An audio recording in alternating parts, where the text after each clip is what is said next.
Hi, everyone, and welcome. I'm Robin Prestaboon. I am the Associate Director of the LBJ Washington Center.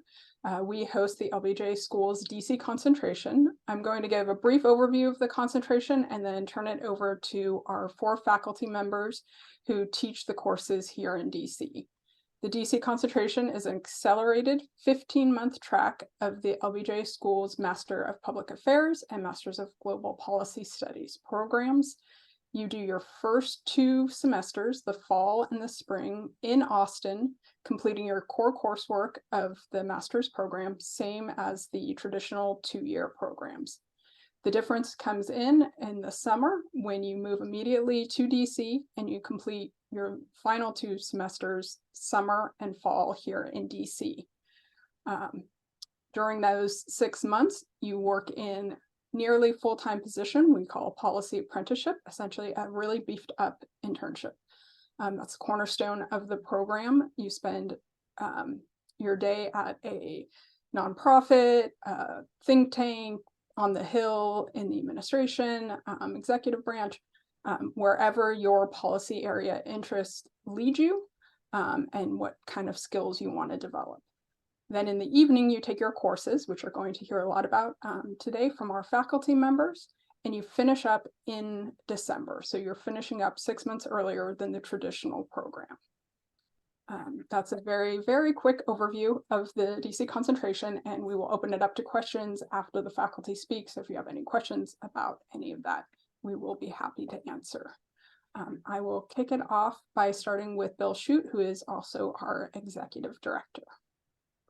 Thanks, Robin, and welcome everyone. It's great to see you, and thank you for your interest in the DC concentration program at the LBJ School. As Robin said, it's a very exciting and dynamic program, and part of what makes it so appealing is the coursework that you take in the evenings, both in the summer semester and fall semester of your second year. The courses are taught by practitioners and people who have been experts in their field for many years here in Washington. So you get a practical exposure to what it means to be a public policy professional within the federal arena. As Robin said, in addition to being executive director, I had the pleasure of teaching one of those courses. What I teach is a very foundational view of the federal ecosystem.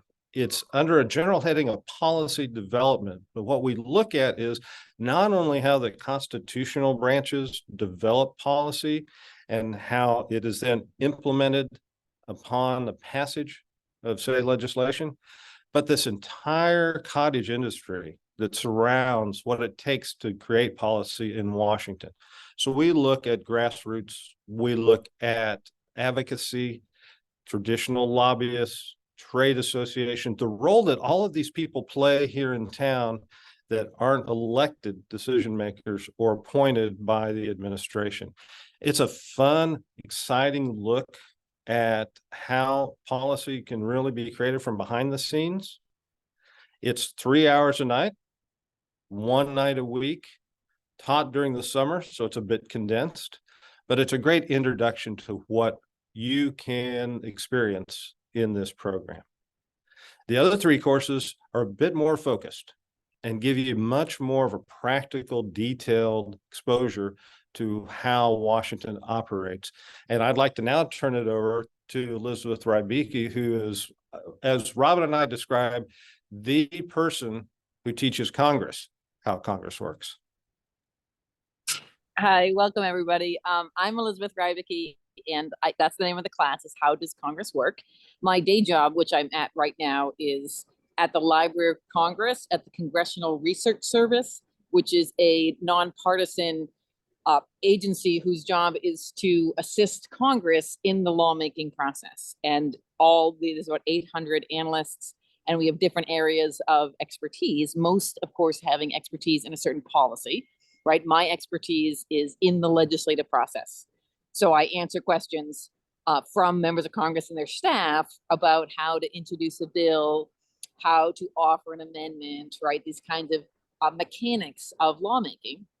And in the course, which, as Bill said, is 1 night a week, 3 hours, after you've all worked a whole day, but I'll have worked a whole day too. We have this meeting, it's a very intense program, and we learn about the legislative process, very similar to what congressional staff need to know, but also, you know, those of you, many folks are not planning to work on the Hill, but want to work with the Hill, right? You want to work in interest organizations or lobbying groups, right, to try to advocate for federal policy laws. And so we get into the details, both of how committees operate, hearings, markup, and then floor consideration, and then how the House and Senate end up resolving their differences. The overall objectives of the course are not that I expect you to leave remembering, you know, the number of minutes of debate of a particular motion in a rule, but actually that you learn how to consult the relevant congressional sources, right? So it's how to do research to understand when something happens in the House and Senate that matters to your policy, you either understand it already or you know where to go read to look it up. So a lot of it is about research and these key citations. And that's what I hear mostly from graduates of my course are that, hey, I know how to figure out what's happening in Congress now after having taken the class, right? And so students write to me. And the other main objective, though, is also about writing. And so my course consists of, there's a major research paper. Like Bill said, these are intense, right? It's 10 weeks, I think, right? So you can't do a full bill to law, but you get to pick a piece of legislation that you care about, right? Students pick something that they care about that either became law or is in the process, maybe got a little bit through, right? And describe that. But before that, there are 4 shorter papers, and then also oral presentations on the papers. And then on a particular, like I pose real questions. The short papers are real questions that people in the policy universe have had to write on that I'm aware of, right? So you can practice. And again, it's not, these end up being on the particulars of legislative procedure, but the goal here is to develop the skill of understanding something complex, like new. It's new to you, which it's complicated. So you've got to learn that material and write it up in a short period of time. And it was from student feedback that Bill and Robin had gotten that we also have not just the written product, but also oral presentations, because a lot of students were saying, hey, you know what else we do in the real world is there's not even time to write something. You know, I'm going to go give a 2-minute briefing to the principal, and that's what I want to practice. So we worked that into the curriculum as well. So it's obviously a super fun class because it's on congressional procedure and everyone wants to know about parliamentary procedure. So I enjoy teaching it, and this is going to be our 8th cohort, right, Robin? So I've been here with Bill since the beginning, and I appreciate your interest, and I hope you guys come. It is a really one of a kind program for understanding policy making. All right, thank you. And we'll now kick it over to Kate Eltrich. Hi there, I'm Kate Eltrich, and I teach a class on the federal budget. And I have over 20 years of experience here in DC, working both in Congress and the White House, helping to develop the budget every year for different federal agencies and working that through the process. So I bring that also as a practitioner to this class. This is my 3rd year teaching, so I feel like I'm still just figuring out what it is to relay this information. But I really have structured this class to be very practical for anyone who wants to work in public policy. I always start out by saying, you can have all the good ideas in the world, but if you don't get them funded, they're not going to happen.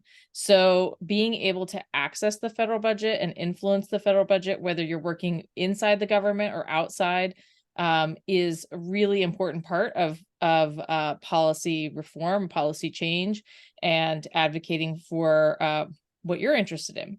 So my goal is for everyone to come away from the class with a solid understanding of the mechanics of how the budgeting process works inside the administration and then also in Congress, and to some extent how outside groups also work to influence that and what the different mechanisms are.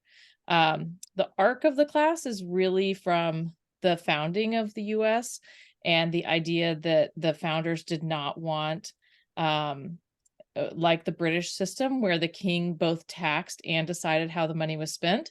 In the US, that separation of powers is really intrinsic to how the decisions are made. So every class we talk about that history and that structure, but also how today we're seeing these things play out in current events, and that structure and power of the purse in Congress also means that Congress has to act every year on a budget, which is in the news right now. So it's a great time actually in the fall to always be talking about budget matters, because the fiscal year starts October 1st, and there's always plenty of current examples to bring into the class. I kind of structure each week, again, one night a week, with some overview of what I think the key takeaways are from the readings and things that folks have done, that from my own experience, what I feel like people really need to understand about that specific topic of the night. And then usually have a guest speaker, somebody who I've worked with over these many years who specifically can talk to that narrow topic. And then usually some kind of an exercise in class work. One of the things last night I asked this class, one of the things what they were most interested in, or what they thought they would wanted to know when they were approaching this program, was how practical it is. And they all really seem to appreciate that they're learning practical skills about how to find this information and how to influence things in the budget. And that there's also a lot of collaborative work, a lot of group work and projects and research. So some of that is going to be like a research and writing analysis, really trying to help you dig into budget documents and learn how to read them and where to find them on the internet. And but then also working together in groups to come up with trade-offs. Like if you're going to reduce the deficit, try to balance the budget, how would you do that in a group? What are the trade-offs in different areas of the budget? So I think it's a terrific program. It seems like everyone who goes through this is really interested in taking that next step into the policy jobs. And so I think there's also an element of that with guest speakers and also ourselves kind of helping people, the mentorship of what our own career trajectories were and how we got a start and what some different options are. So I hope that's helpful, and happy to answer any questions. All right, thank you, Kate. And now we'll turn to Dustin Brown. Hi, everyone. Really excited to see the interest in the program. I think it's a really, effective one. Sorry, can people hear me?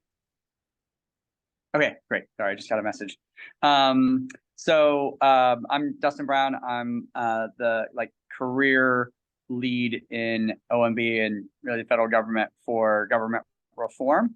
I've been in this role for 4 administrations, so 15 years, and I've been at OMB for 22 years. I started on the budget side of things and moved over to the management side of OMB. And I have a number of different kind of teams within my office, focused on everything from the strategic planning and performance management processes across the federal government to improving people's experiences when they interact with government services like TSA or federal student loans, to improving evidence in the way decisions get made, as well as a president's management agenda and the federal workforce, everything from pay and benefits to improving engagement. So it's a pretty broad range of areas I kind of have responsibility for in my day job. And I really enjoy kind of a chance to bring that, into the classroom as well, if you will. And I guess as Kate was saying, nothing happens unless it gets funded. And I would kind of continue on that theme of well, even if it does get funded, that doesn't necessarily mean it makes the kind of impact you want unless it's well managed and well implemented, right?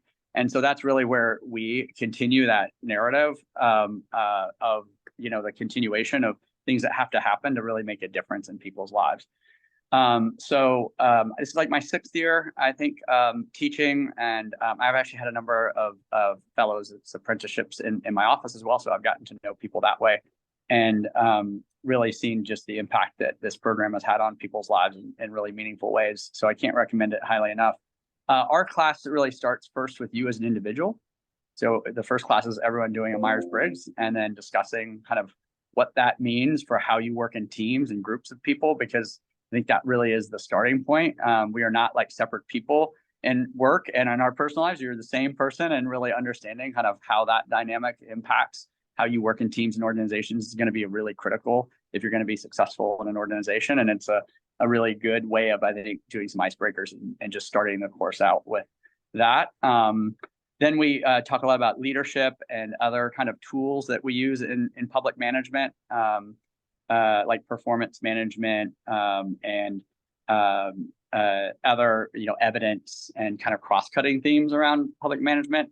Then we spend the next several weeks going through the vertical enablers. So technology, contracting, financial management, and have kind of a deep dive focus on those enabling capabilities that really now allow agencies to deliver on their mission. And then we kind of lift it back up at the end, looking at like the role of the center of government, both in the US and abroad. We look at trust in government and people's experiences with government services and how we like close the gap between what you experience like with Amazon versus what you experience maybe going, through interactions with a government agency and efforts we're doing to close that gap. So that's kind of at a high level of themes that we really try to emphasize. The typical class will start with a guest speaker. One of the benefits of being in this role for a while is I've got a good network of people. So when we're talking about procurement tomorrow, you'll have the senior career person who's been in her role for 14 years, overseeing $650 billion in procurement spending policy, actually come into the class and talk to everyone about the work that the Office of Federal Procurement Policy does. Last class, we had the former deputy of the Federal Chief Information Officer office kind of come in. So we've been able to, I think, really bring in some good variety of people who are doing this work day to day to share their perspective, and they really enjoy, obviously, the chance to interact. Second hour, we'll have one of the students identify questions from the readings that get sent out in advance of class, and I bring the student up to the front of the class, and they actually lead the class in a discussion on the readings. And of course, I can't help myself from chiming in as well. But it's a really good way of kind of me hearing what your takeaways are from the reading, and then adding in some of my own thoughts and anecdotes and stories as well. And then third, we do small group exercises, like how do you do a logic model? How do you set a goal? How do you develop an action plan? How do you do risk management techniques? And kind of go through some exercises like that. Or to the points others have made, we'll do short presentations on some of the assignments. The assignments range from doing a decision memo on what the federal pay rate should be next year, which is a standard one that I have folks go through, background analysis, options, pros, cons, recommendation, that kind of standard format. We also do a big group project around taking a law and tracing it all the way down to the behavior, and really understanding how it goes from law to regulation to policy and then influencing behavior. I use my wife as an example, who's a reading specialist. She spends probably more time testing her students than she does actually working to help them read. And you can trace that probably back to, some laws and regulations that have really emphasized, testing maybe at the expense of other time that could be spent elsewhere, as an example of the type of thing that students kind of dive into. And then I give everyone like a big old spreadsheet and say, tell me something interesting. So it's pretty it allows for I think a decent amount of creativity, but it also starts, I think, people a little bit down that journey of the type of thing that they would expect to see as an analyst or some other role within an organization, where you may not have it all completely clearly laid out from your bosses, and you've got to use a little bit of ingenuity to come up with some of the assignments that we kind of discuss as a group. And that's been really enjoyable for me to kind of get a sense of what resonates with the students over the years, and really, look forward to answering any questions you might have. Great, thank you. Sorry, And my before we- video is not working right now. That's okay, Robin. If I could interject before we get to the Q&A section, I just want to make sure we also let you know that each semester we have a 1-hour exemplar series, which is bringing in outside speakers to supplement the speakers that come to the coursework, to the classes, I mean. But we will typically have a speaker who has made a career out of exactly what you are thinking about doing right now. And what prompted them to get engaged in public policy? How did they chart their career path in Washington? How did they take what they learned as a student and translate it into practical career advice and experience? And this can range from a recent grad of the program to someone who helps you learn how to fill out a federal job resume, or someone who can help you advocate for yourself in a job interview, all the way up to some very well-known individuals who may have an interest in our program. For instance, this Friday, we're hearing from former Clinton advisor and CNN analyst Paul Begala and his wife, Diane, who happens to be an LBJ grad. So we find that to be a very exciting and engaging way to spend an hour or two every other week. All right, thank you. I will kick off with a general question for whoever wants to answer this, but as policy professionals, you have experience in many sectors around DC. And I'd just like to get your perspective on what you think the DC concentration provides to students as they're entering the DC policy world. What makes it unique?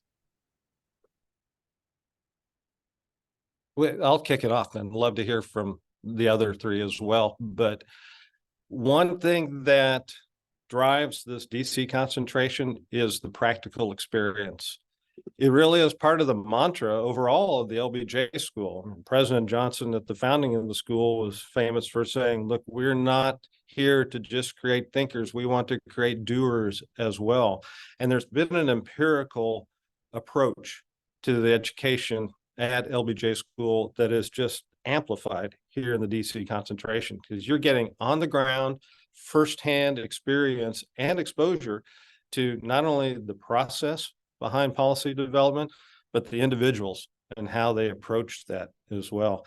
My experience from having been one of the first professors with Elizabeth in this class, in this program, and then now as on the administrative side, is that practical exposure is what really sets this program apart from other public affairs programs in the country.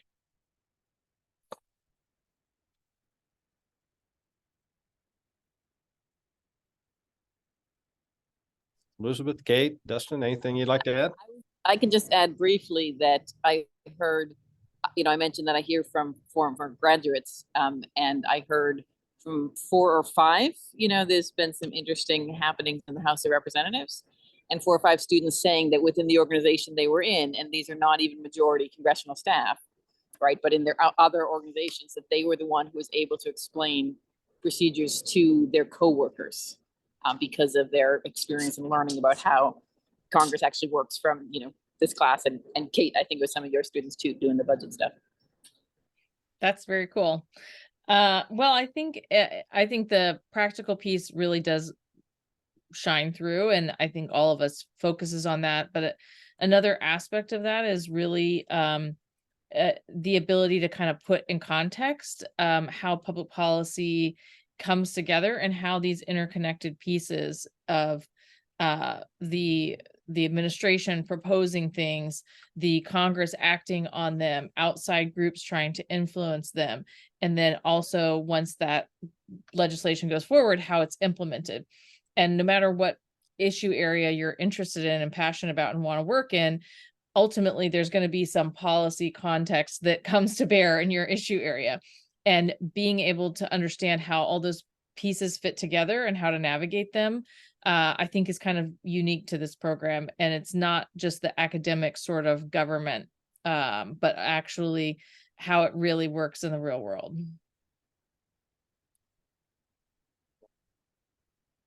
Yeah, I'd echo that. I actually start each class with an opportunity for anyone to bring an issue that they're experiencing their apprenticeship, kind of related to how to work in an organization, kind of related to public management, like in for kind of a, sometimes it may feel like therapy session, but it's actually good to bring it in to have the full group kind of talk about it. And then we try to make connections, into some of the different kind of things that we discuss. I couldn't agree more with other points around just making it very practical. One of the things I really try to emphasize is, giving in each class like a skill that we're trying to emphasize or a tool that people can take away, because I do think, well, you may not be an expert in logic models, like the ability to like understand what they are and when to apply them, or maybe not be an expert in how to set like a powerful goal, like at least understanding like where to go when faced with that sort of situation in your organization, whether it's the apprenticeship or your career. Like just, I think is a really important thing to come back to. And it's not all government kind of thought leadership that we bring in. Actually, I bring a lot from the private sector in. So people like Jim Collins and others that have been advising kind of leaders in the private sector, which I think actually there's a lot we can draw from in the public sector, is I try to integrate that in as well. So we try to expose people to kind of some of the leading management tools that you rely on to, change organizations and achieve your goals, whatever those might be. All right, thank you all. Now I'd like to open it up to any questions any of our guests have. You could either unmute yourself to ask your question or write it in the chat. Hi, my name is Sylvia. Are you guys able to hear me okay? Yes. Okay, awesome. So my question here is, I know it sounds like a lot of you have a lot of experience working on the Hill, and so that's great. But my question is, given your experience, do you think a graduate degree is necessary to work on the Hill given today's political climate? And if it's not necessary, what are some other ways to get into the field of public policy on like these high levels? Yeah, I'd be happy to take the first stab at that.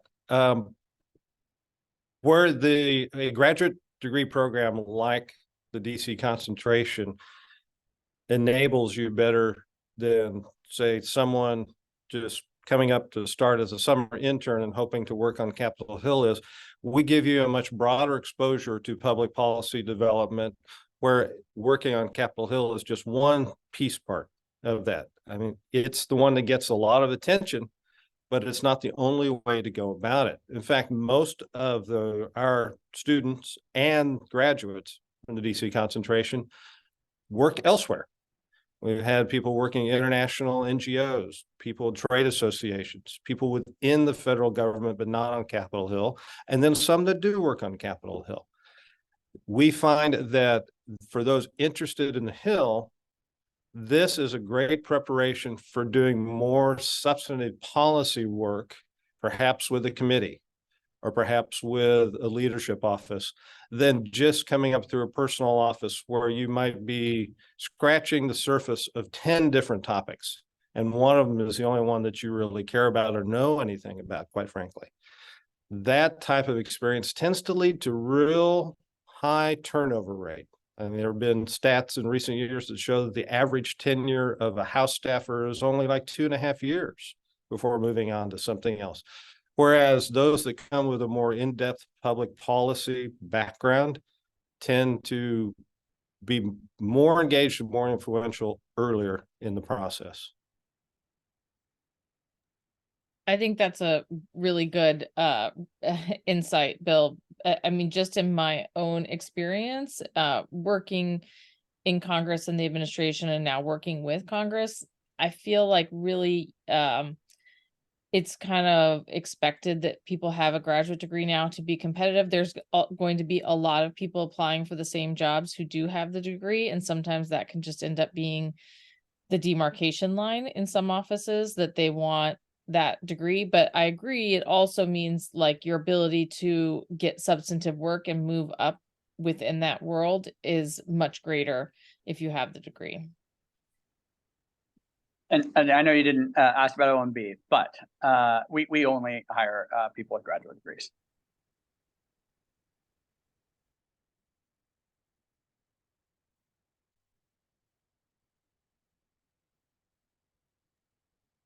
There's a question about the PhD program in the chat. There is not a PhD program within the DC concentration, or the DC concentration is not part of the PhD program. So I am not able to fully answer your question, but I believe you do need a master's prior to getting the PhD, but I'm not 100% positive on that. And I would suggest you reach out to the Office of Student Affairs and Admissions for more details on the PhD program, and I will put their information in the chat. And specifically to your question about the GRE, there is a ongoing discussion right now amongst the faculty committees on whether or not GRE should be required. We did away with it at the start of the pandemic. A lot of graduate schools have done so as well. There's been a lot of evidence that suggests that that has not had any sort of impact one way or another in terms of the quality of student that enters the program and or as a predictor of their success. But it is an ongoing discussion. So I can't say with any certainty at this point whether or not the GRE will be made a part of future application processes.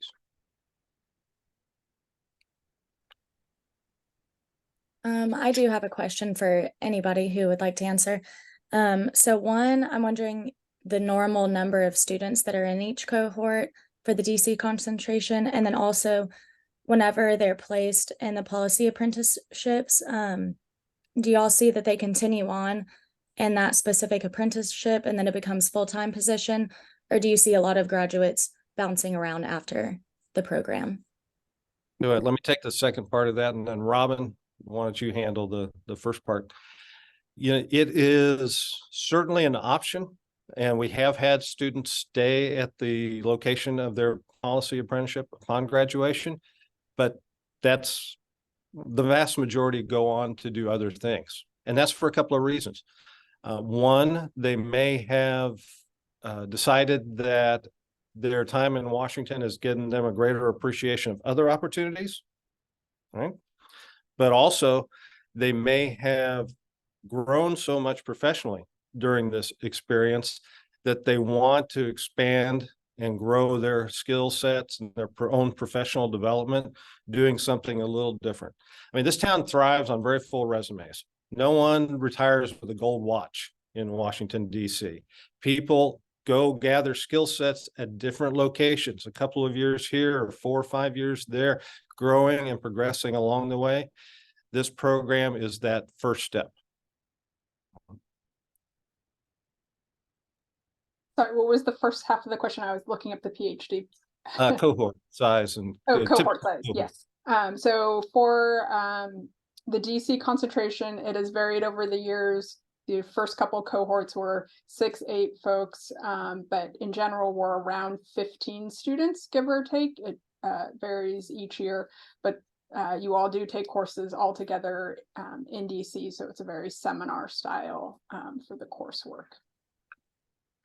And I would just add on, I think the power of the cohort model is one that you just can't emphasize enough, right? I mean, I see it, right? The camaraderie among the students is unique, probably compared to most of the other classes that you've been a part of. I'm a huge believer in it because I think they wind up forming connections and building off each other, and it almost feels like a little bit of a family kind of atmosphere that emerges. And I think that's something really special about the program. Yeah, great point. And I would just build on that to say, you know, moving to DC, particularly as a student, can be a daunting experience. It's perhaps unique to any experience you've had before. And in this program, you make that transition with a built-in community. You've already gotten to know everyone in the cohort. You most likely have been doing things outside of classwork with them during the first year, but you're all coming here and having that shared experience, and you have someone to rely on along the way. And since you're on your own unique policy apprenticeships during the day, you get to learn about other people's work, other people's experience that you don't have direct exposure to. Good afternoon. My name is Taylor Jones. My question is about your policy research opportunities, and I wanted to know how were the research opportunities integrated into the curriculum? And I saw that they were a year, so does that start during the DC concentration, or is that component take place within the first year in Austin? Yeah, so there is in the traditional two-year program a required policy research project that is not in the DC concentration because we have the policy apprenticeship. So if you're interested in research, the policy apprenticeship is where you could really, dive into a policy area that you're interested in, maybe go after a position at a think tank where research is going to be a more heavy part of your position. And that the policy apprenticeships are really student driven based off of your interests and the skills you want to gain. Yeah, and as Elizabeth said earlier, many of her assignments are based on your policy interest, your personal passion, right? That's exactly the approach I take to my assignments in my class as well. So it gives you a chance to build on the research you've already done in this area and apply it in perhaps a different way, and then take what you're learning from your policy apprenticeship and create a process based on what we're learning in the concepts of my class. And that is really the heart of research analysis and practical application of that research.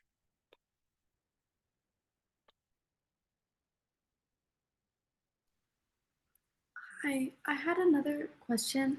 So I understand like when we go to DC, it could be like an internship of our choosing. I specifically want to work with public policy that concerns like gender inequity. So I was wondering like if any of your prior students have had like an internship that like follows with that, or are there any like specific opportunities that like I could be on the lookout for? Yes, there have definitely been students who have had that as a policy area interest. We connect you with LBJ alums in the DC area who've been working on it. The LBJ alumni community, it can't be stated enough how helpful they are to students. They are always eager to help, whether they've been through the DC concentration or went through the traditional two-year program. So we definitely work with you throughout the fall and spring semester while you're in Austin to make those connections here in DC as you do your search. It's student driven. It is upon the students to confirm their position, but we are here to help to make those connections, to identify organizations and people who could help you with that. Thank you. And I was also wondering, since y'all are faculty, like, is there any specific classes that you guys offer like concerning issues like immigration or I guess like other classes that you might teach like on policy concerning gender inequity? Because currently I'm a women's and gender studies major. I graduate in the spring. And like what I want to focus on graduate school is things that, I guess align with my bachelor's degree. Yeah. Makes perfect sense. And I think this would be a wonderful approach to continuing that professional career that you're thinking about. The program is designed specifically to give you the skills and the methodology exposure to translate your passion into whatever policy outcome you're trying to accomplish throughout the early part of your career, the first year out of school, or a lifelong pursuit, right? So that first year in Austin is that basic, starting with quantitative skills and research capabilities, and then exploration of writing and communication. And then you get to apply that practically when you come to Washington through that policy apprenticeship. That is the best elective you can possibly imagine, because you get to find something that is of specific interest to you with an organization that's going to help you try to achieve your personal and professional goals, and hopefully that policy goal as well. And if you take a look at the LBJ website, you could see some of the courses that are offered in Austin. So some of the elective courses you might be able to take, as well as the faculty who teach the core courses. And the faculty who teach the core courses, there are faculty members who have interests in immigration and in gender equity. And so even while you're taking those core courses that are focused more on skills and more generalized courses, the faculty teaching them have those specializations. So you're making those connections and working with professors in those fields. Thank you. Question here, if there's time for it. I was wondering, what, as faculty, what do you look for in that ideal applicant for this program? And I guess the reason I'm asking this question is because I graduated college 6 years ago, so in 2017, and so I've not had any higher level academic experience since then. So what do you think about that for, mid, I guess, I don't know if I'm a mid-career, early career professional, probably early career professional, but sure, I guess I'm just wondering what kind of application tips you would have for somebody in my position who does have like several years outside of the classroom. That's an excellent question, and let me break it down into two piece parts. The typical cohort is nothing typical. There are students who come straight from undergrad each year. There are people who've been in the workforce for a decade. Median age tends to hover around 26, 27 years old. So it's not only diverse in ethnically or from a personal demographic standpoint, but very diverse from a personal experience standpoint as well. We've had some that clearly went into undergrad focused on public policy or government and then entered our program. And we've had some that had never given it any consideration before in their life, but they got into the workforce and they started to see the impact that policies would have on their day-to-day hopes and dreams. And they decided they wanted to make an impact by getting involved. So that's off the table. That's not part of the application process at all. We love to get your experiences. We love to learn about them. And we do personal interviews with each applicant. So we will talk about those experiences and how you could grow from the program that we're talking about here today. But more importantly, what we look for is that personal policy passion, that interest. This is what I hope to accomplish with this degree. This is what drives me. This is what excites me or infuriates me about the way things are in the world right now. And that's accomplished through a statement of purpose. It's basically a 2 or 3 page opportunity for you to write your personal narrative and paint a picture about why this program is a good fit for you. And more importantly, you're a great fit for it. Yeah, I would just like to add to that definitely that focus is so important for the DC concentration because it's an accelerated program. That doesn't mean that once you get to LBJ, you start taking some classes, you may change your mind of what policy area you're going after. But if you're kind of all over the place in terms of the areas that you're interested in, and you aren't able to focus on one for that search for your policy apprenticeship or focus on a specific skill set that you want during your policy apprenticeship, it just gets very stressful during that 9 months in Austin while you're taking courses, you're getting used to grad school. So we definitely look for folks who have that focus.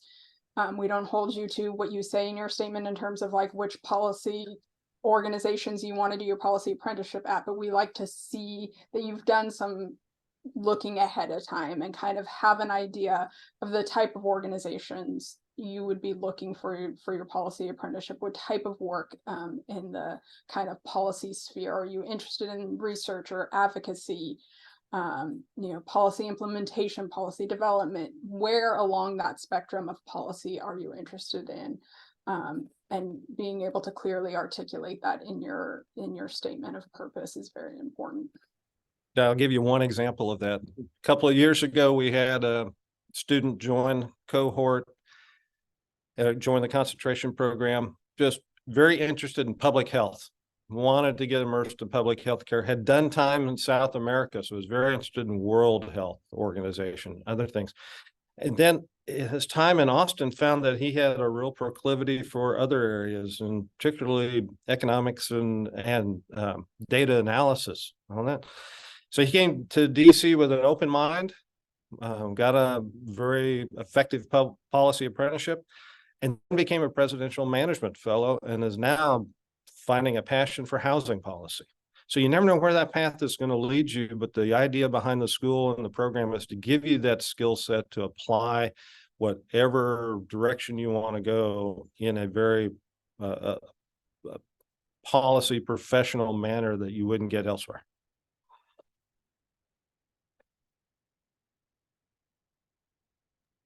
Do you guys work with individually with applicants who are interested in this program to sort of put together that personal statement and kind of narrow down that that focus? Because I guess where I struggle is that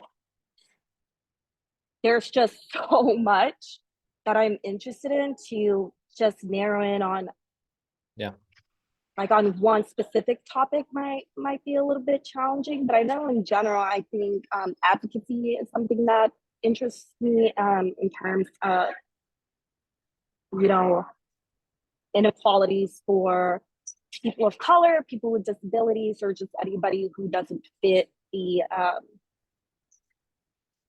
standard, you know, American model. So, very, very fair question. We've had a number of students who come into it wanting to be more of that generalist, as opposed to data researcher or grassroots organizer. They wanted to have that more of a, even if it's not on the advocacy side, more of that generalist approach, so that they would learn about how to apply it once an opportunity came along to apply it. And hey, I'm a career, I was an advocate for 34 years. I believe in that kind of approach. I believe in being more a generalist. I was a liberal arts major. Talk about, you know, you can't get more general than that, right? But Robin, why don't you talk a little bit about the application process and then what goes into that statement of the purpose and the prompts? Yeah, so in terms of ways you could get help with your statement, the LBJ School has a First Friends program. If you go to the open house, I hope you all will be able to. It's both virtual and in person. So if you're in Austin, going in person would be great. But even if you could just join for the virtual sessions, First Friends offers to connect the applicants with current students at LBJ specifically to work on your statement of purpose, and helping you kind of think through those, you know, what you're trying to say and how you're how it's coming across. So I would definitely encourage you to speak with the admissions office about the First Friends program. Otherwise, I would definitely encourage you also to just speak with current students, alumni, folks that are in kind of the field, to talk through your interests and really develop it. Look into what do those careers mean? What are they doing? You know, one thing we always suggest to students as they're looking for their policy apprenticeship is, you know, you have an area, a topic that interests you, look at some of the forums that are happening, some of the workshops, the panel discussions, and look at who's on those. What organizations do they work at? What was their path to getting to the positions? You know, kind of who do you see where you want to end up, and how did they get there? That doesn't mean that that's the only pathway, but it's one way to kind of start thinking about it, and think about what you've done and how your experiences have led you to have an interest in that area. You could discuss that. So there's a lot of different paths. There's no one way to make that perfect statement. It's really, you know, about being truthful with yourself of what you want to do, and how you think that this experience and how LBJ, the school overall, and the DC concentration will fit into your goals.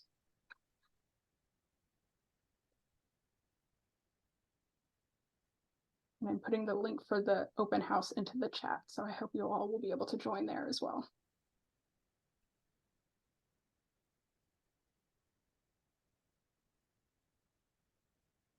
All right. Any last questions?